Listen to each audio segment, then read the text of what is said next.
Well, let's cross live and get a little bit more analysis of Grok with Dan Södergren, who is an AI and technology expert. Dan, so good to talk to you. Just give me a little bit of an insight here into how difficult it will be to police this kind of thing going forward in terms of law in this country.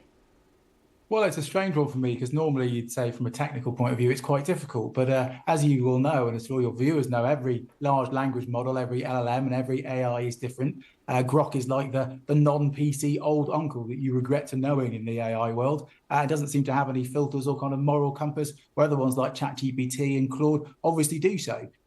Because they do have a moral compass and they do have guardrails, that proves that they can exist and AI can use them. And so actually Elon Musk and the whole company really doesn't really have a leg to stand on here, because it could quite easily create these guardrails for the company.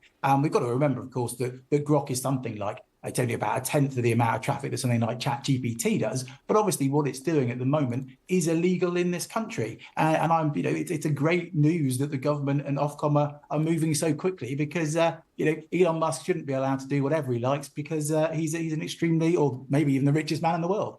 Well, why do you think he's moved so slowly on this, given that, in your own words, it's a quick and easy fix, potentially?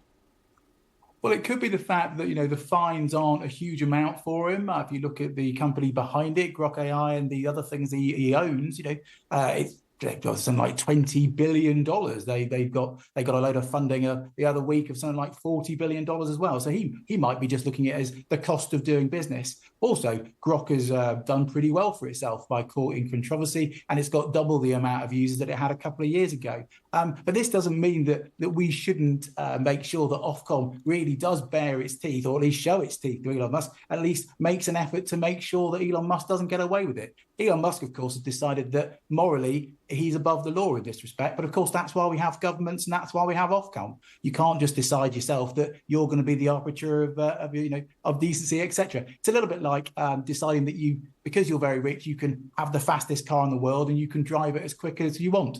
Well, you can't on the UK roads, because you can only go 70 miles an hour. It doesn't make a difference how rich you are and how great your car is. And it's exactly the same here with AI. I'm not saying we shouldn't have AI with innovation. It's a bit like having cars with no brakes, though. This is getting a little bit silly. And I do wonder whether Elon Musk is really just almost doing this for the sake of it, or actually does he really believe in the freedom of speech, which is so great that he's actually prepared to break the law and harm people in doing so.